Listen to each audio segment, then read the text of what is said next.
Mesdames, Messieurs, bonsoir et bienvenue dans votre émission qui se passe sur votre chaîne Pasteur Mariette chez vous télévision. Cette émission vous est présentée par votre frère, votre bien-aimé Jérémy Mukuna. Je vous aime beaucoup de l'amour du Seigneur. Comme je l'ai toujours dit, à la loi et au témoignage, si on ne parle pas ainsi, il n'y aura point d'aurore pour le peuple.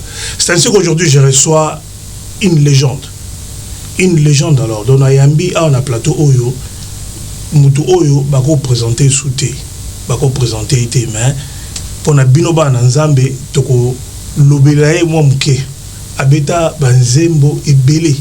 Abeta banzembo ebele mingi. Mais yambo, na loba, makambo otona na lisolo, to betanga na ye, na ko zongi sabiso na maboko ya nzambe, yende kolo émission Oyo, obwali kotala.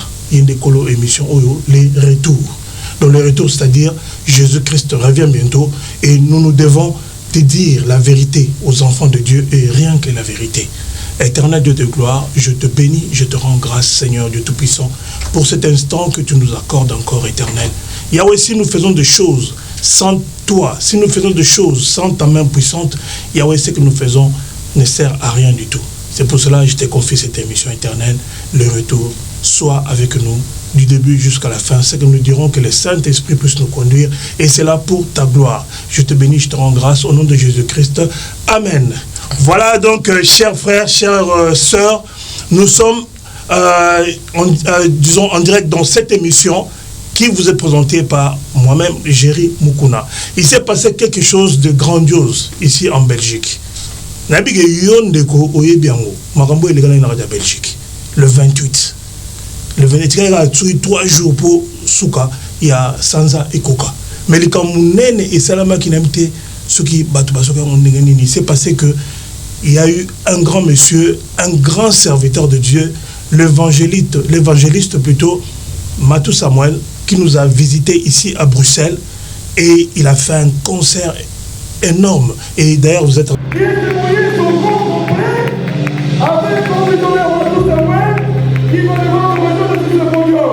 Pour la gloire du Seigneur, d'abord. Pour la gloire de Dieu. Partout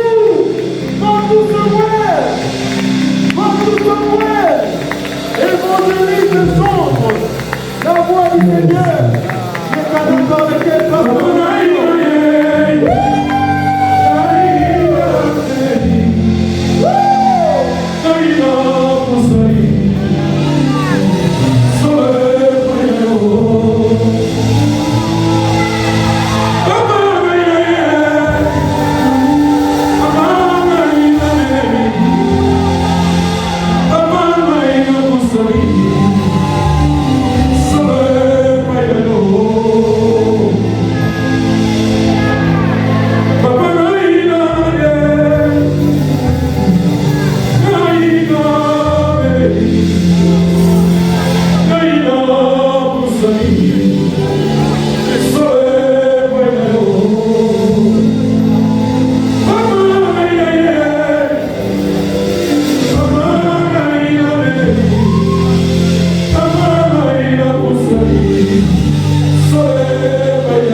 images passent. Donc il a fait un concert énorme. Alors aujourd'hui, pour vous remercier, pour vous dire que non, vous l'avez soutenu, pour vous dire que non, vous étiez bien avec lui, pour vous dire que grâce à vous, il a pu dispenser la parole de Dieu, il a pu convaincre certains cœurs. Ce jour-là, c'était extraordinaire parce que moi-même, j'étais là.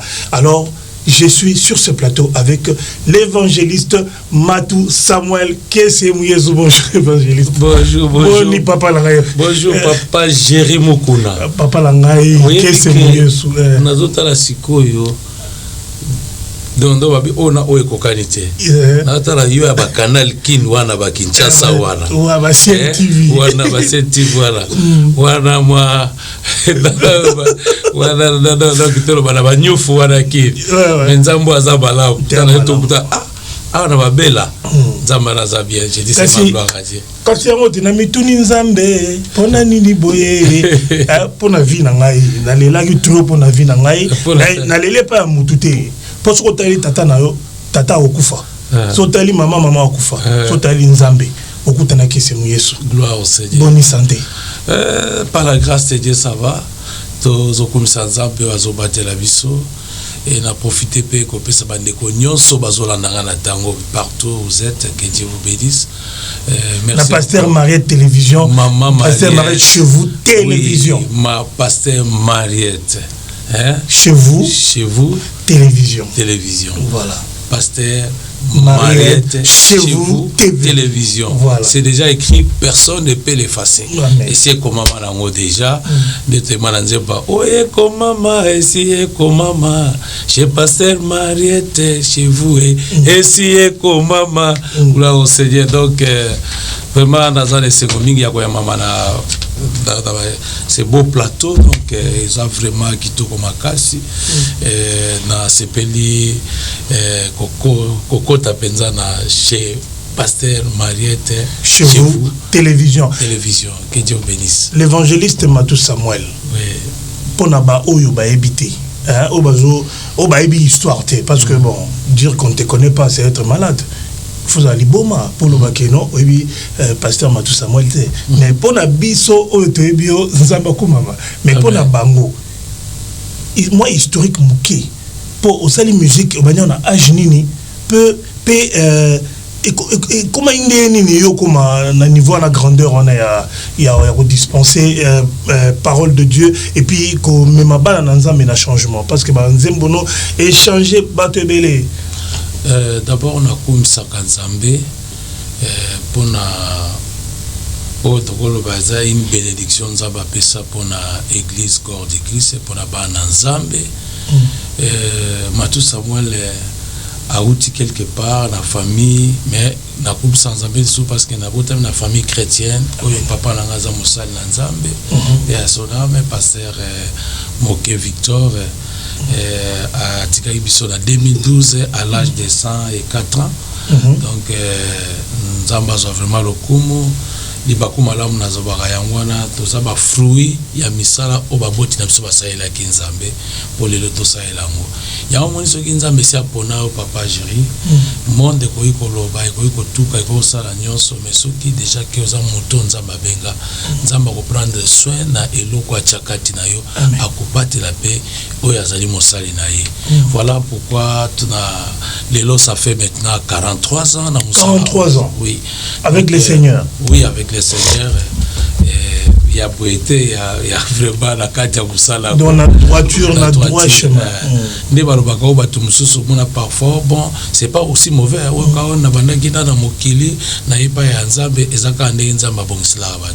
Mais biso, c'est vrai, pour dire pas, biso to botamaka na personne n'a botamaka chrétien. Pour to botami na lisumu, oyo biso to botami na ngoto. Ya musuni. Oui, ya musuni. Mais libakwa malamu ke na kuti bonzambe to koli na bonzambe wana ata ko to ko sala ba makamu suso parfois nezala ka bobolenge mais nzamba batela ki biso toujours to ko bana musana o les appels des bibles bina Ephésiens 1:4 Dieu nous a élis avant la fondation de ce monde nzambo asia pona biso abenga bisa ko banda na yemba kaka na banzemo na yemba ka et na yemba nzemo ko na yemba ka ya losambo efutaka aponanga abianganga wana donc tokomisaka nzambe yamba losambo ewuti na motema libonza ya boboyi na ngai yo nde nzambe ya banzambe nzambe ya mikolo nyonso nzambe na ngai ya ntango nyonso papa yambonga na linga yo yondo linga kinga ye utalibumu ya mama tata yonde molokoti ya bato yondo lokota kinga ye utalibumu ya mama tata oh yamba losambo euti na motema libonza ya boboyi na ngai ça va ça. Voilà bazo qui sivino siko. Donc molokoti ya ba bwakama oya uta ponanga uta libumu ya mama ya omona banzema mikolo na ina nzembo. Aponanga uta bomwana naza très reconnaissant na nzambo yo. Oya sale lingele kiminene. Oya sale lingele kelingaye. Nako kende lisusu wapi. Tikanga ina célébrer yo. Oyebi. Oya na impact. Ça on a publié qui na partagé qui makambo sala ki aminene kuna na Bruxelles. Na lobaki eloko moko bonabi azanano. Nabi moi tata oyo azanano. Donc physiquement et puis makambo osala ya moi à 17 ans. Capable de sauter, alors c'était un témoignage que j'avais fait pour dire à tout le monde que nos artistes, les vrais artistes, parce qu'aujourd'hui, Nanayo, tous les meka, Kolobamuke, où était l'adoration? Adoration, ils allaient en vérité et en esprit. Parce que Jésus-Christ, avec ça qui, moi, sur la Samia, il a dit que Bozo Sambela et Logo Boyébité. Le logo bossa me la boy on te komi na ngonga oyo to local nzambe to adorer sur ngomba te atana Jérusalem mais en esprit et en vérité. Alors yo lelo oyo tango zo tala adoration ndenge zali ko kende po Matu Samuel na ko loba lelo soki na moni Matu Samuel na ko kanisa papa Patrice hein je pense à cette époque là Deningonde parce que boangi na kolela moko boye ko yemba ya kolela bozo yemba bozo lela bozo senga nzambe. Mais est-ce que lelo tant tala ndenge adoration chrétienne comme au salama et le onini o goloba est-ce que est avancé l'équipe bino to régresser na niveau ya ko adorer nzambe? Merci beaucoup papa Géry eza question moko malamu mais nazongi sina d'abord pana bino ko juger ko mona bino bo mona rabiso bien malamu moninga zana eza lokola ozana ba témoignage moko na ba le passé na ba kombo tangi ya biso na le présent na oyo bozo vivre mais ngai o na koyi kolobaka ke tant que papa na musalo pasteur za ba patriarche 43 ans to moni naissance ya musala oyo ata biso to bandi yango mais toza batoyo to kolobela histoire ngo par là na koloba non c'est pas mingo tala rapé bango vous m'a bien bien pour bango bozolo ba pas la vérité c'est vraiment vérité ezomona voilà pourquoi ozomona net na bible ne bible zoloba na Jean 4 24 là vient où il est déjà venu où les vrais adorateurs tout ça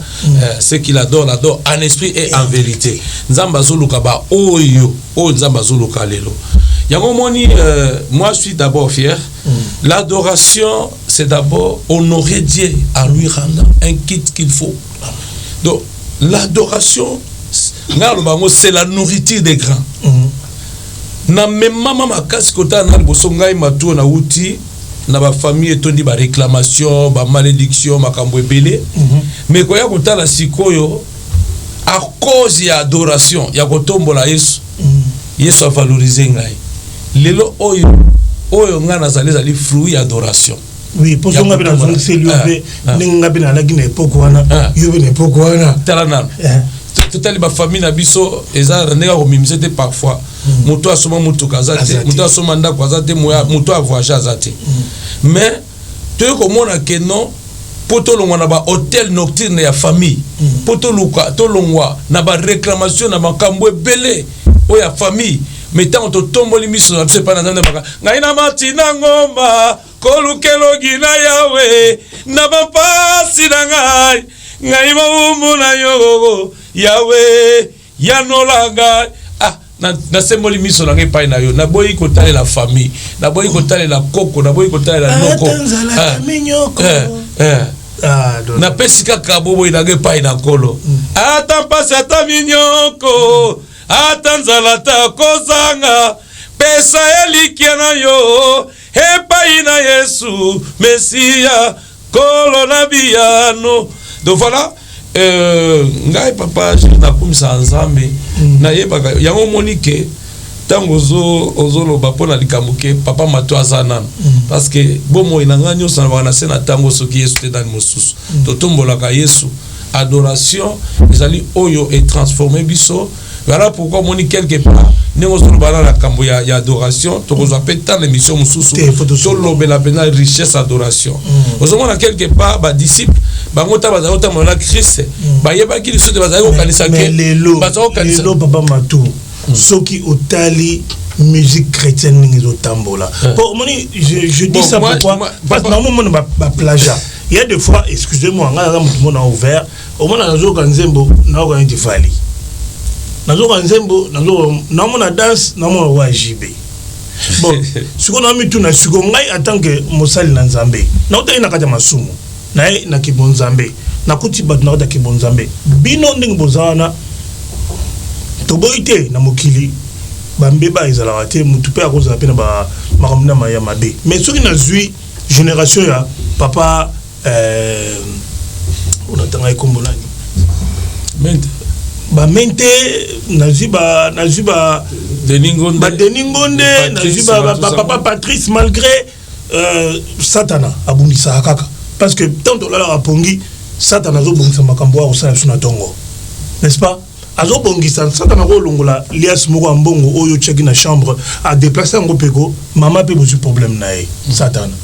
Quand tu regardes aujourd'hui aux jeunes gens ou bien au bazo bazu moussa na bino obino moussa lelo, est-ce que tu penses que bon s'il y avait un conseil à tant que un aîné et non on aurait ça bango ou bien ce qu'on monique ba okena malamu au début bon courage okena malamu gloire à Dieu en tout cas na koloba beaucoup sans polémique sans polémique oui, na zo sabatu na expérience personnelle au monitant batala kabiso wana bakoyi koyeba monengo zoloba wana lelo 43 ans toza lelo exemple parce que 43 ans tokoyi koloba ke bon na 43 ans papa matou tete ulanda wana à cause exemple yango moni na zo bimsa livre moko d'ici là je crois vous allez parmi ba partenaires pour ça la conférence voilà donc avec Cordon Joël Bagique vous avez la vidéo donc vraiment donc tout le baquet la livre wana eza lokola neti na sakoli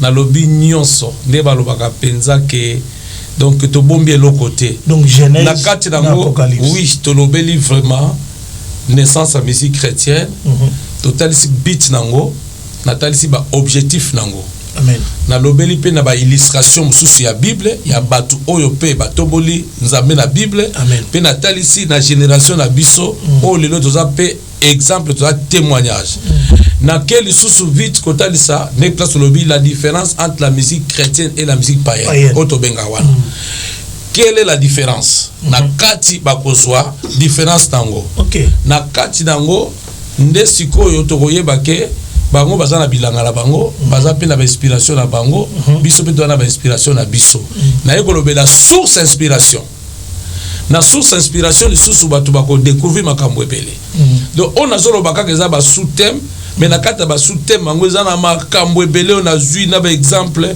bisika mususu pe na zolo bela lelo oyo ndenge to lo bake ni ne ko sala ke cette chanson eza chaud ou bien ça ba pour le comment kaka nzembo eza chaud eza ya louange des choses kaka o eza moins malele adoration mais comment to kota ça ke na ba composition na sous inspiration ça c'est eza adoration te eza pe louange te mais parfois c'est une chanson qui est une prière de supplication, parfois c'est une chanson qui parle de ya mariage, une chanson de la repentance, une chanson il y a louange et adoration et donc voilà un peu l'adoration c'est définir sa nature.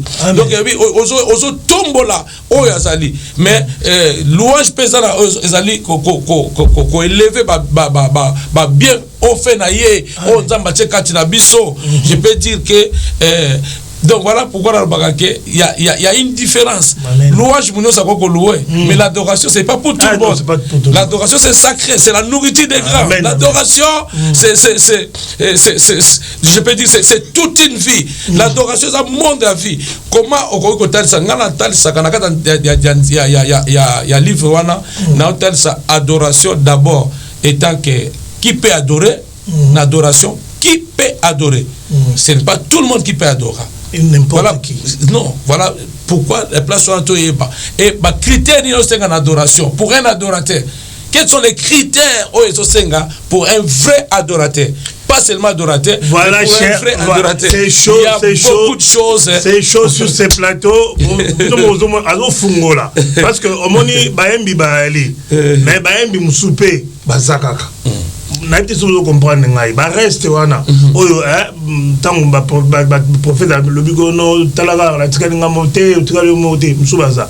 Donc voilà un peu dans le baxelo mususu qui peut adorer, mais l'adoration les lots au moins la mutabia zo ça l'adoration ne olobi wana assez à côté na ba mélodie mususu ezate.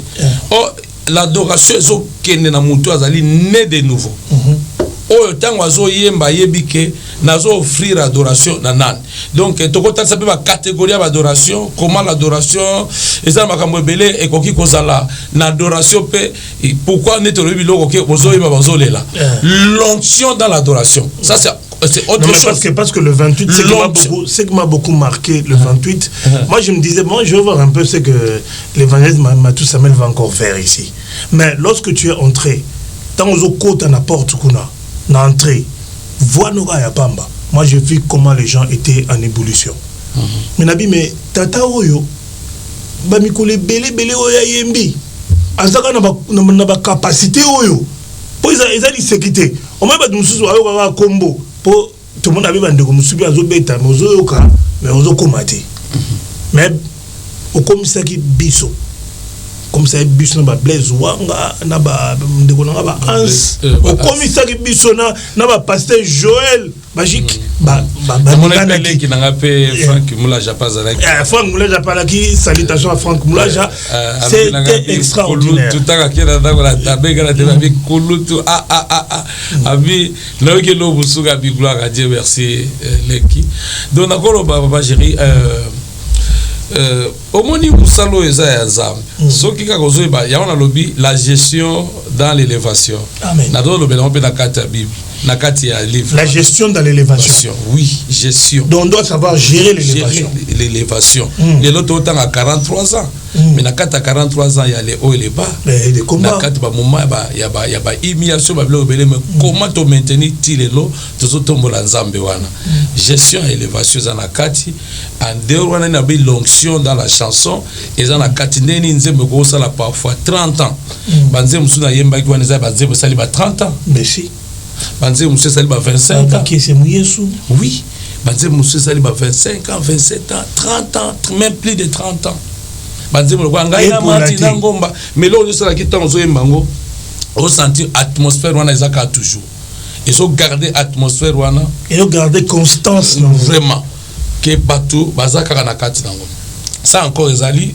secret en plus c'est na lobela sous c'est l'homme sous na homilétique musicale homilétique musicale wana na gomba liboso liboso homilétique musicale c'est là maintenant tout faut qu'on a bakabo homilétique musicale les a dit donc sur la vida zo kaka yango to ko fa na journée pour la mission mais bon papa Matou Samuel tu es l'un de rares artistes oyo ba musicien païen ba yema nzembo na ba nzembo na ngana matina ngomba papa Wemba a yembi nzembo il y a kalamingi te tout ça c'est à Maître Gims bon quand tu vois ce genre de choses arriver dans ta vie tout ça adora le bien na pas répondre des questions là na linga kaka na conseiller Maître Gims na oyeleki nango sache que il y a tes parents comme moi na epsaki papa na yo juna janana na lobaki na ye tant ka na yo ki ke bakangi yo batie yo quelque part pour na makambo epele soki to yokaki wana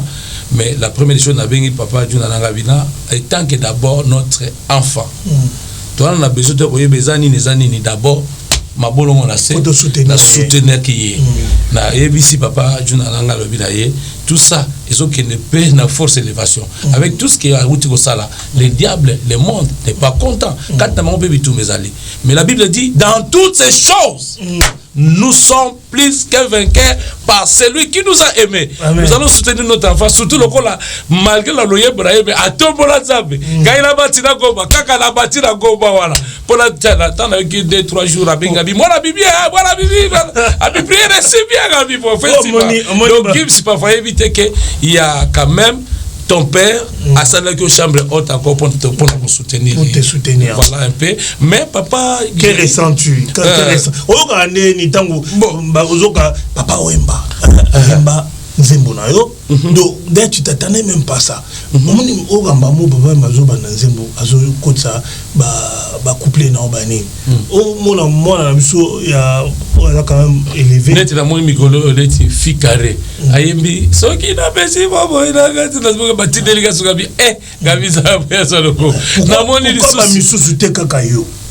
Dans lisusu sa yebi lisusu ki héritier.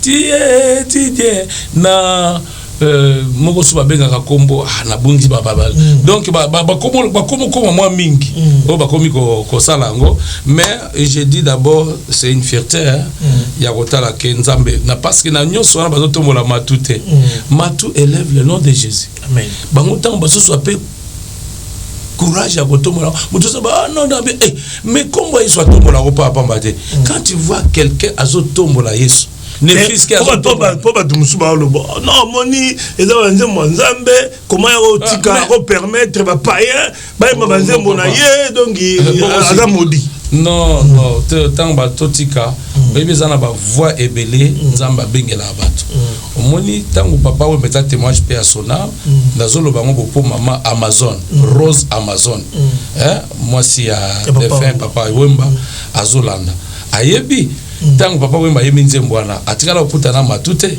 mais tango azui moi kokoso na nzoto ya santé bazaki juste la pari wana no kamba moko ye moko papa Wemba ayebisi moi sina ye Rose Amazon dabi olukela ngai matusa moi ba yebisi ngaza na pari bolukela ngai osambela ponanga asenga prière à l'époque personne ba maman Malou baluka matusa moi baba tout papa ba yeko na Château Rouge no ke lo mo yebisi ngai somba Bible maman Rose ayebi dans la commune na yambisi bango Yesu et to sambeli et la guérison instantanée tant on a tatoli Esaïe 53 4 à 5 na lobi da bango botika na kimianga na kei la jour on attend na kei na 1h du matin j'étais avec pasteur Bopol au Allemagne pasteur Bopol ayebi na kendaka na ye tozalaka na ye et attends on azo kende na zo basusu papa Carlito là ça na yebsenga lobi na nzela na kesa la musala ya nzambe et pas papa m'a bien en tout cas que Dieu t'accompagne voilà un peu donc on a ngana loba papa Jéri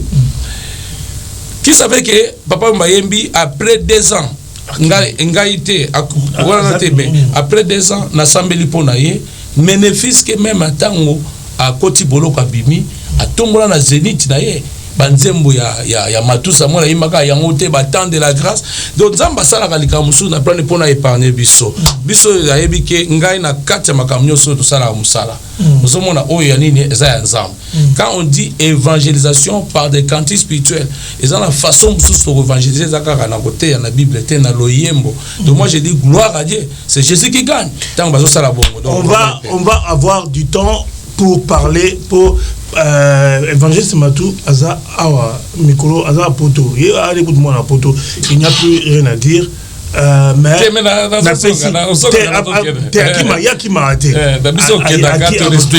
voilà bapesi biso moi 2 mois tokei bapesi biso moi 3 mois tokei bapesi biso idane tokei vous avez moi na poto kala quand même ça fait longtemps poto vous remercie encore une fois de plus bino bolanda émission oizo ko éduquer batou ezo tombolanda nzambe bisoté na sengi na bino o bozolanda biso bo s'abonner na chaîne na bino chaîne Pasteur Mariette Pasteur Mariette chez vous télévision. Voilà. C'est déjà écrit. Voilà, donc abonnez-vous. Nous disons merci. Nous remercions aussi Maman Pasteur Mariette Mukuna, mon épouse, pour Nabi Bolanda pe mission na biso to na le couple pastoral Mukuna, ils appellent mission mo ils appellent éducative, ils appellent madame papa Matou Samuel pour na nini otali na biteka na poto ou bien na Kinshasa au mona producteur te siko producteur oyozanae pour nani no ponika ye.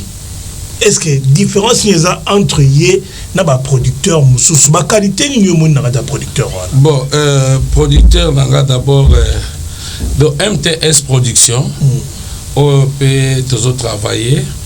D'abord il y a za mwana ndako. Omoni oui, pour pasteur Joël, oui. Pasteur Joël. Ça fait longtemps depuis les orateurs. Donc il battu musu parce que batté pour akoma munene libo munene boy. Mais secrétaire particulier. Ozala qui personnel momoni papa na maman olangi partout. Au moins jeune oza ko tambola na mallette na ba téléphone tout na ba bagamunyoso. Adova na ngai tant on a eu un problème. Il y a foyer. Maman olangi azwinga na bana. Tant on a kena orateur. Na vana na orateur, na vana na Résident Victoire, pe na yeko vanda sous na orateur.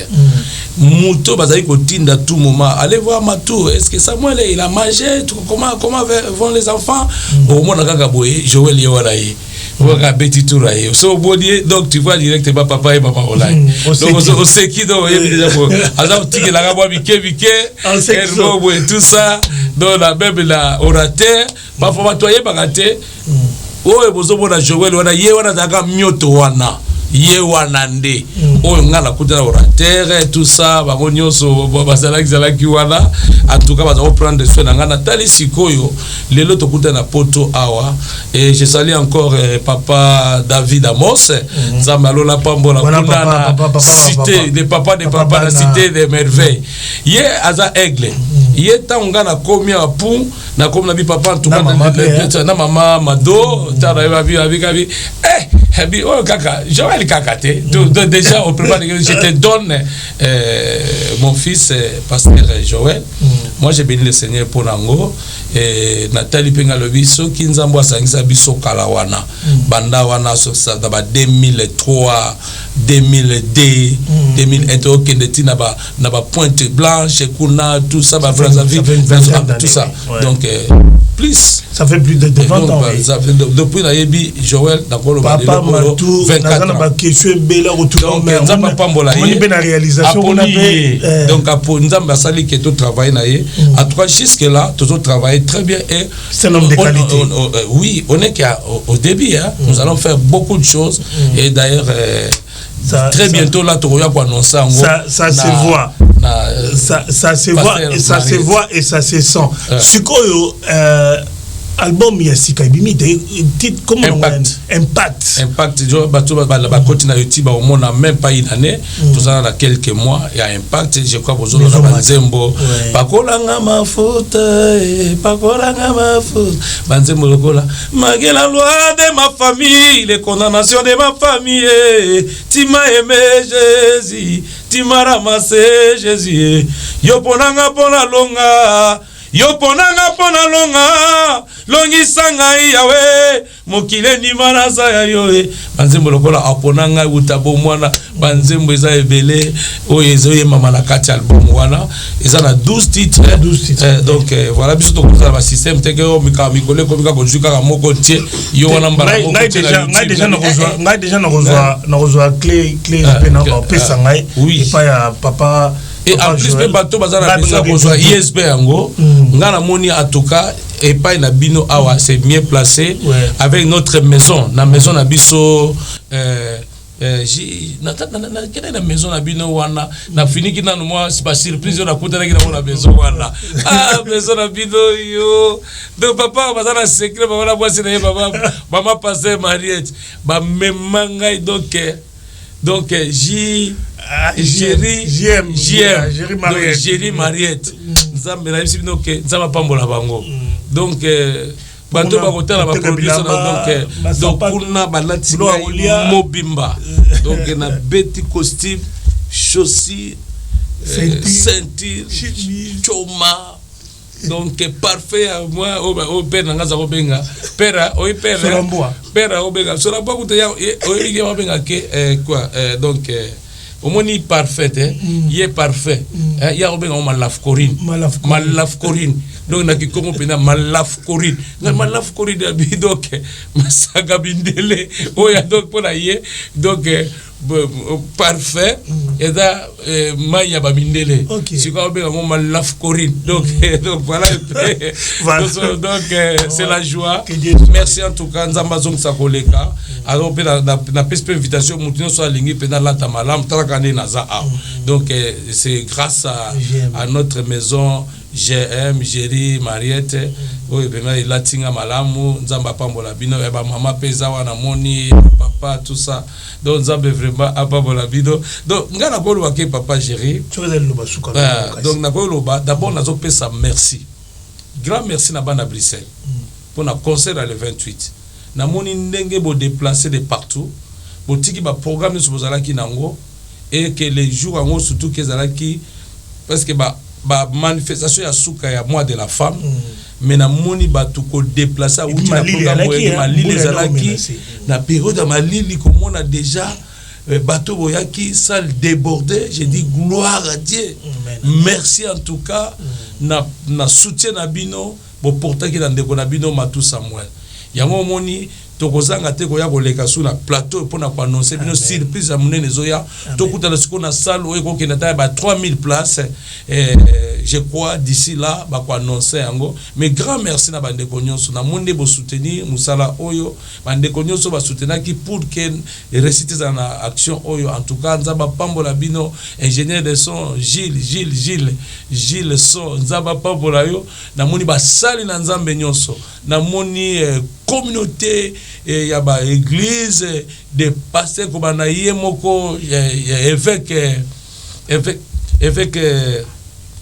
avec elle donc voilà un peu bazo si d'aller ngamo muke pour ngala bila kombo ya mboka bosenge nazolinga bosenge do natanaki bosenge ya balabala bosenge na ngirigiri pasteur apôtre aller bosenge na ba pasteur nyonso ba homme de Dieu ba servant de Dieu ba uti partout na mona ki bande ba uti ba Hollande ba uti ba Allemagne ba uti France ndeko musuku ba uti tina ba Suisse en tout cas ba lobi ke papa biso ba calendrier nyonso to zela ngoto kozala merci nzamba pambola bino na lingi bino mingi na proclamer kaka 3 janvier et à la partage da bino tanga yango 3 janvier on a souhaité na tout le monde oyo bayaki ko répondre à l'invitation. Un grand merci à notre ambassadeur Excellence Christian Ndonga la Conco où a toujours présent pour nous soutenir de comme tout ça moi et les caisses mouyesu mobimba nzambe apambola ye apambola batunyo so bazana kati ambassade ne bayaki wana bozalaki wana tout cas ça va pambola bino na ba journaliste nyonso ba déplacer de partout et lokola pe papa na biso Géry Mukuna et maman pasteur Mariette nzamba pambola bino j'ai vu la famille Mukuna Géry Mariette donc famille GM donc Géry Mariette donc nzamba pambola bino un grand merci na ba église nous sommes déplacés qui bo soutenir toujours musala oyo tokozanga te koleka na plateau oyo pour na ko annoncer bino ba programme oetikali. Que Dieu vous bénisse de bonnes choses. Voilà donc chers frères et sœurs, merci de nous avoir suivis. On était avec cette légende, cette grande personnalité qu'on ne peut plus présenter, mais il a gardé la foi, il a gardé son power. Vraiment, il nous a fait manger sérieusement le samedi. Je ne sais pas, est-ce qu'il y a encore quelque chose à ajouter avant qu'on termine toute cette émission? Donc voilà un peu nzamba pambola bino na lingi bino mingi ni na koko pesa bino je crois ba surprise za ebele et na nitoka bwana mwa mokete na mwa loyembo na yebeki na yango na nga kuma place wana mais na nga kuma papa yom to yemba et puis osambeli émission na Cécile ngala sisi na maja musala na bolingo na yo na makasi na yo Yawe kangolanga Yawe pambolanga Yo kangola ki Daniele na libulu ya bankosi Papa kita lelo yo Yawe kangolanga Tenu biso nyonso mosusu te seyo na bomoi nanga kaka seyo mosusu te seyo na bomoi nanga kaka seyo na yebiete yo zali ozali nanga mbona ngai ozali na yebiete yo zali yo mosungi nanga na yebiete yo ozali ozali nanga mbona ngai ozali na yebiete yo ozali yo mosungi nanga. Yo mtola na biso émission parfois abandonné na kata ba humiliation na kata ba rejet na kata ba problème ebele na minito ozola na biso oza déjà espoir de Cécilie parfois tu es là na kata ba problème na kata maladie et parfois déjà médecin s'est déclaré déjà que cette maladie c'est la mort et c'est comme sous bato balobi pe que esili pona yo mais tika na yebisa yo ke na yo tatola nzamba possibilité et si ko bato balobi ça impossible nzambe wana lobi c'est possible pour bika et si ka o bato balobi c'est difficile mais nzambe na ya lobi c'est facile kanga biloko impossible arandango possible difficile arandango facile na yeko tatola na bomo ina yo nzambo ya possibilité nzambo ya facilité azo tatola na bomo ina yo lananga na losambo bisiko zali tanga likambo ezo tungisa yo rekari ya bosa mera bosanda riabo les dieux que je sais, les dieux de ma jeunesse. Natatoli 11 ans. Tu as dit dans Ésaïe 53, 4 à 5, tu as transporté tous nos souffrances, tous nos douleurs, tous nos maladies sur la croix, et par tes maîtrises que nous sommes sauvés, guéris. Malade, on va le comme mayo. Ceux qui cancer, ils ont combo, mais ils ont les colos à combo à Jésus Christ. Natatoli combo, ils ont les colos, il y a un problème. Les dieux de surnaturel, rekariabo, à côté de l'ikamunayo, à côté de la faire nayo. Ceux qui problème à document, soit papier, ceux qui va rester là qui ont rejet, kaka nzambe na za capable zone sabandi ma pe ba peso mukanda. Ceux qui maladie nzambe wana pesa ka guérison azali. Na tatoli guérison instantanée kota na vie na yo. Na tatoli finance, ceux qui ba tia ki boka uki nzambo ya finance. Apesa o finance, apesa o musala. Nzambo ya considération, apesa o considération. Nzambe ya longisa ka longisa yo rekari abosa. La Bible dit nous serons la tête et non la queue. Soit la tête au nom puissant de Jésus. Allez de l'avant, des progrès en progrès, des victoires en victoire, des succès en succès, de l'élévation à l'élévation, de grandeur à la grandeur. Mata kende liboso, longa, brille comme les flambeaux, au nom puissant de Jésus-Christ. Et la Bible dit, avec Dieu nous ferons des exploits. Salam exploit. Ceux qui na famille za la bateau basala makambute basala kombote na tatoli nzambe ya elonga na tatoli nzambe ya lokotanga yo sala kombo mema kombo wana kombo ne kene mokili mobimba ceux qui na maison ceux qui na ba faire maison na yexala kombo au nom puissant de Jésus makambu na yo kende liboso na programmer 3 gens des à la partage na yo longa bika kende liboso na kombo na Yesu Kristo na tatoli oza étudiant tikete nzamba na fongolo mayele makambu na yo kende liboso lobby o sala distinction lobby o zo ba diplôme nyonso ya considération na kati na mboka o tatola mana yo biso toza ba o toza ko régner partout kati na mboka o na Europe pesa ali na tatoli makolo na yo e briller makolo na yo e pambwa ma bisika nyonso yo konya te pesa mela yo et c'est là au nom puissant de Jésus de Nazareth na tatoli couverture à Yesu Kristo yo ozo tungisa mana la maladie na tatoli te guérison e kota makila ya Yesu Kristo sopana ki de kulus e kota na corps âme esprit na yo bika longa kende liboso. Merci Nkolo Yesu pour la émission oyo na pamboli pe plateau oyo basali na yo pasteur Jerry Mukuna et mama pasteur Mariette pe na kati ya chaîne na télévision oyo pasteur Mariette po na télévision na biso oyo chez vous tika yango ekende liboso ne tolobi chez vous ekende liboso chez vous ekota na bandako na bino chez vous ekota na ba restauration ba fina bino chez vous ekota na ba faire na bino chez vous ekota na misala na bino chez vous ekota na ba santé na bino et c'est là au nom puissant de Jésus-Christ ton dimisa met aux ensemble. Merci Nkolo yango to acclamer yo parce que tu es le roi des rois. Tu es le Seigneur des seigneurs. Le Dieu qui dit moi la chose accomplie. Le roi des rois. Oui, alléluia. Merci. On se retrouve prochainement pour un autre numéro de votre émission Le Retour. Si Jésus-Christ ne revient pas, alors on va se voir. Que Dieu vous bénisse tous au centuple. Amen. Merci. Amen.